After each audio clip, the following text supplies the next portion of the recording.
With focus, over time, and with dedicated effort, the power of concentrated attention, samyama, eventually bears fruit, and one can escape the boundaries of the ego consciousness and enter into an identification with others.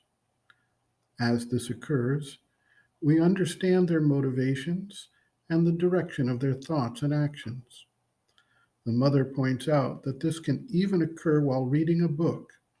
As the concentration deepens, it is possible to enter into the mind of the author. This is not an intellectual exercise based in the mind and some kind of process of logic or memory, but rather comes about when one reads with a quiet or silent mind and allows the force of the writing to enter and transform the view.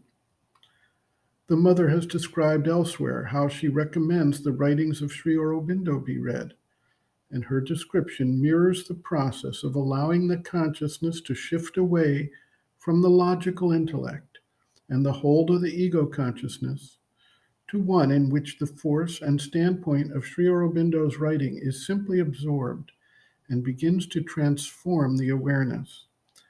Many have reported an experienced breakthrough of the consciousness outside the bounds of the ego while reading various books of Sri Aurobindo, with Savitri, a legend and a symbol, being the predominant vehicle.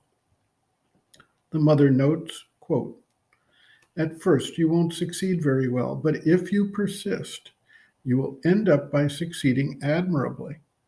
This adds a lot of interest to life.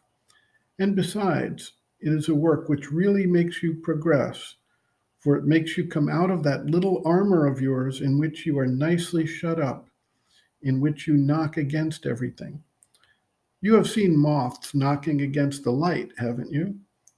Everyone's consciousness is like that. It goes along knocking here, knocking there, for these are things foreign to it.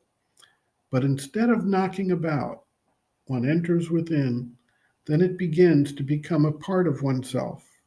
One widens oneself, breathes freely, has enough space to move in. One doesn't knock against anything. One enters, penetrates, understands. And one lives in many places at the same time. It is very interesting. One does it automatically. For instance, when you are reading a book that interests you very much, a wonderful novel full of exciting adventures, when you are completely absorbed in the story, at times you forget your class hour or even dinner time or your bedtime. You are completely absorbed in what you are reading. Well, this is a phenomenon of self-identification. And if you do it with a certain perfection, you succeed in understanding ahead what is going to happen. There is a moment when, being fully absorbed in the story, you come to know, without trying to look for it, towards what end the author is leading you, how he is going to unfold his story and come to his conclusion. For you have identified yourself with the creative thought of the author. You do it more or less perfectly, without knowing that you are doing it. But these are phenomena of self-identification." End quote.